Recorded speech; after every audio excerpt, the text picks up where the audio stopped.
Hello, I am Jorge Ramos, and I will be discussing with you my milestone for regarding math data for our CSP project.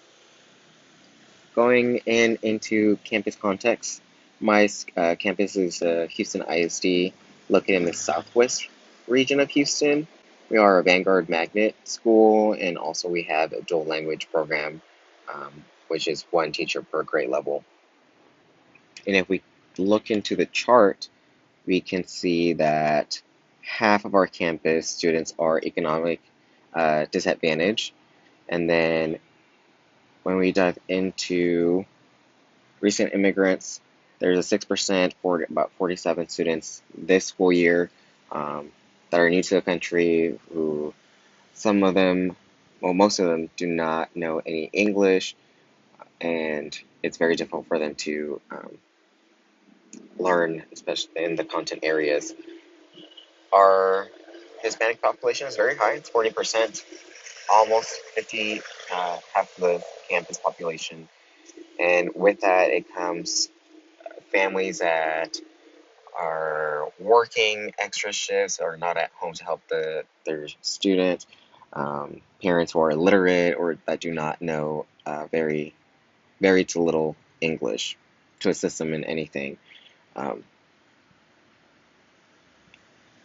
when we go into discussing about the problem, our campus, just as any other campus around the world, has had to deal with COVID-19 and the issues that come along with it. So we began doing virtual learning last year, 2019 to 2020, of March to the end of May. With that, we noticed kids not turning in assignments and students not excelling in their work, especially after our district had announced that grades weren't going to be taken. So less students were participating or engaged in the content. And then we started again virtual learning at the end, I mean, at the beginning of the school year, 2020, 2021. And it lasted all the way to October until we started blended learning, which is half the kids have decided to come back. Well, the parents decided to send their kids back to campus, and then the other half are doing virtual, and we're teaching them simultaneously. Um, but the main issue that we wanted to focus with the fourth um, grade level is the math VOY and the impact we noticed.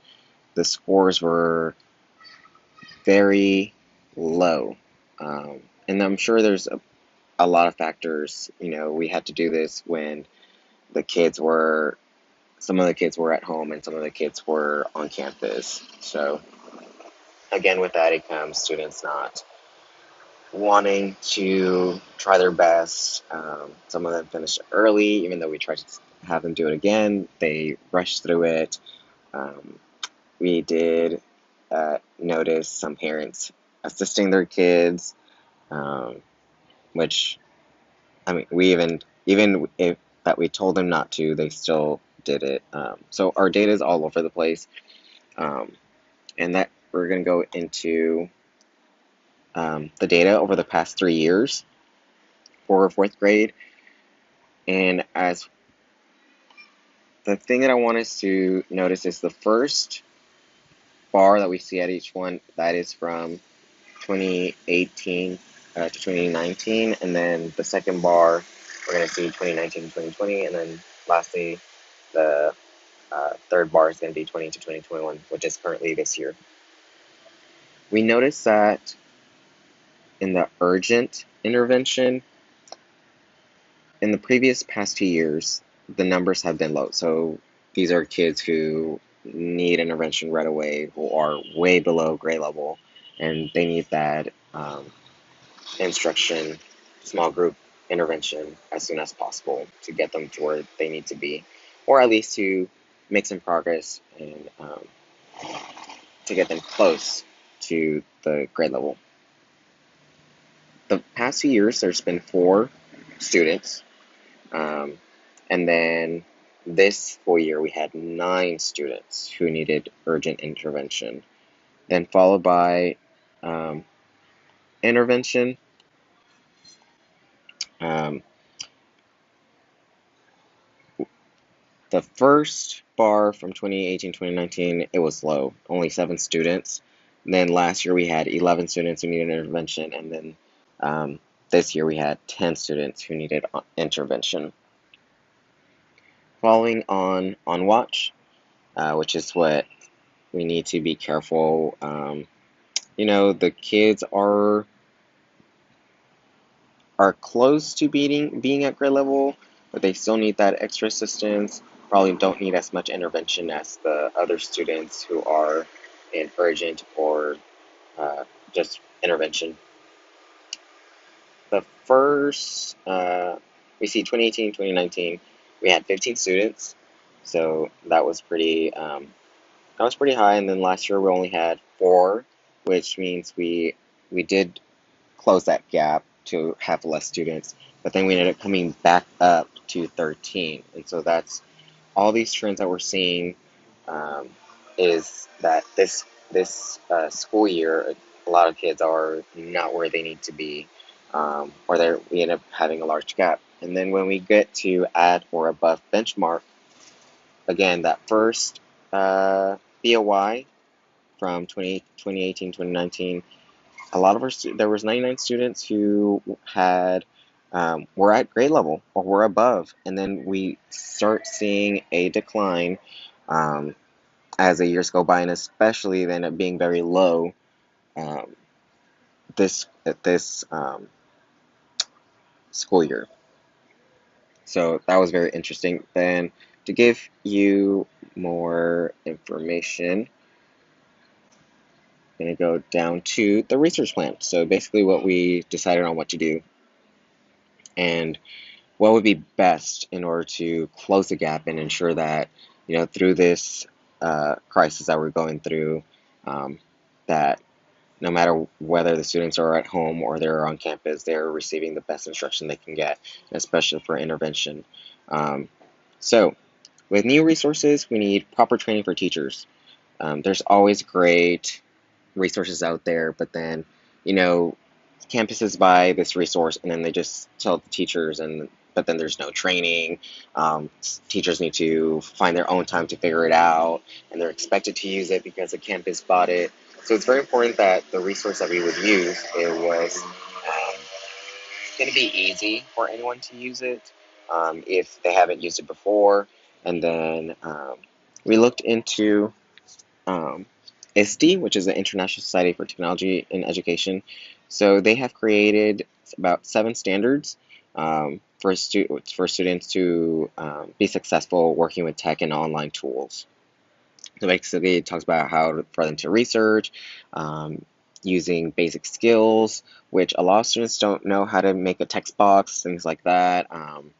And using technology properly and not just handling it, but making sure they understand that it is a resource and it's not just for playing games or to look up pictures. And then becoming um, a digital citizen, basically meaning that they are aware of what to do and what not to do and how to respect those boundaries when it comes to the internet, and using it for positive things and not negative.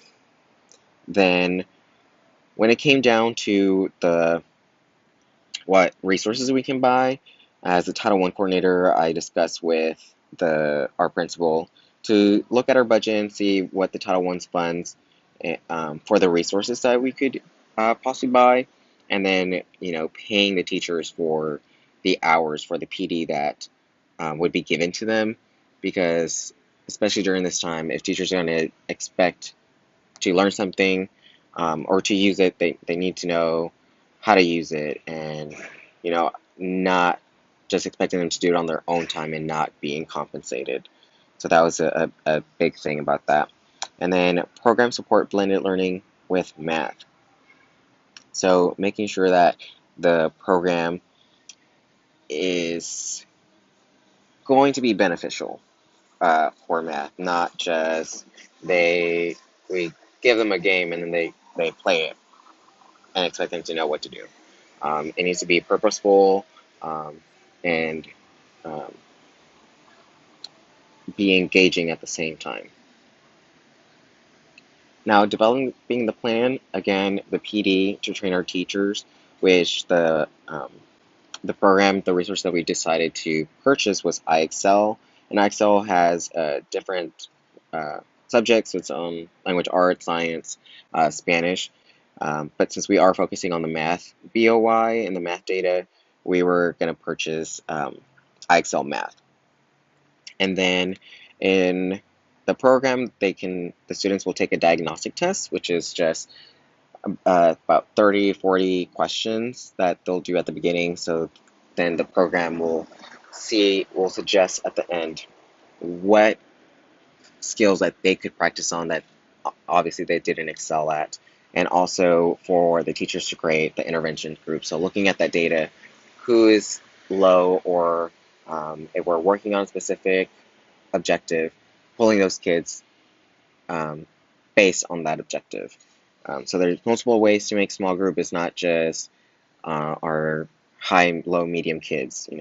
Some of the high kids might be good at 2 times 3-digit multiplication, and then they do not understand geography. I mean, geography, geometry that well. And with that, we would give task cards correlated to the week's objective. So we're working on fractions, adding fractions. We would look at the skills that Excel has, and about 4 or 5 that the students need to complete um, that week that they should focus on. So that way they know what to do and they're not just practicing random things that we haven't even covered yet. Um, so then that way they have 2 things to fall back on. If they can't find their task card, they can look at their diagnostic suggested skills that they can work on, and vice versa.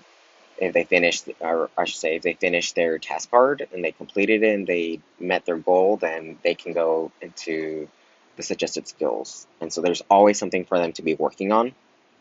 Then the growth data tracker form, because we are virtual, we would make a uh, a document where the students will put on the skills that they were given, and then it has different try times, like different dates where they'll input their information on how well they did, just for them to know their progress, and they can see it themselves and they can be held accountable, um, and know what they need to be working on. Because if they did one skill with adding fractions, um, and they met their goal, but then they did not meet their goal for subtracting fractions, and they should not do the adding fractions. They should go into the subtracting fractions to focus that on. Then, based on the information that was provided from iExcel, the iExcel training, as the students are progressing through a skill, their score ends up it's anywhere from 0% to 100%. And before this training, I had believed, and other teachers believed, that it was the students need to get 100% for them that they were successful with that. But from the training, they had mentioned that it was 80%. Once the students reach 80%, it means uh, that they're doing well on that skill and that they don't need that extra practice if they're below that. And if they do end up getting to 100%, it means that they have mastered it, and it's just so quick to them that they don't need any support at all.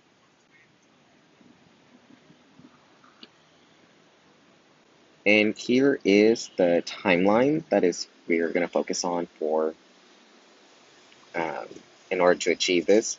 So starting from November 2nd to November 13th, um, the 4th grade team, which is myself and my 2 companions with the principal and my solitary coordinator, get a quote for Excel requesting for the purchase and discuss the district purchasing program, which we've already done. That was taken care of. Then November 2nd, November to November 12th, the 4th grade team and our math specialists, we're going to collaborate and create the task cards for the math skills to just to have them ready so they can practice up until the winter break and a week after. That way we do have some wiggle room for when we come back and we don't have to be rushing for that. And create an Excel math skill progress student sheet form for the kids to fill out, which I mentioned before. And with that, it'll be online, so that way we know that the kids are filling it in, as they will be sharing it with us on the Google Drive. So they will be held accountable, and they will know that we can see it, and their parents can also see it themselves if they want to, and it can't get lost. With the other thing that was already done, then from November 13th to November 17th, fourth grade team scheduled and administered diagnostic assessment. That was also completed before Thanksgiving break. And then we have November 18th to November 20th, the fourth grade team and the math specialist. We're going to review and dissect the data from the diagnostic test to create our groups for when we return from Thanksgiving break. That way we can get started on that.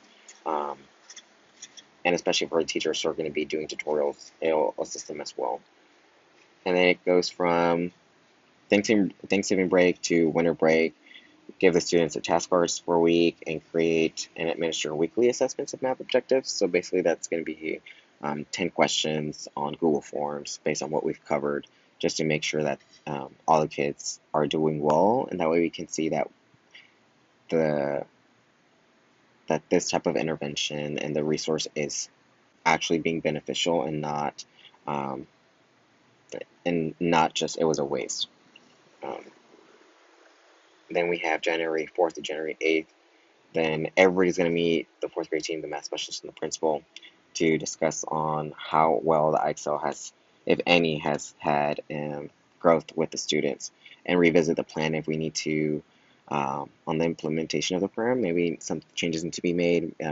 See what worked, see what didn't work, and that is basically the gist of the math data and the problem that my campus for fourth grade has created. Thank you.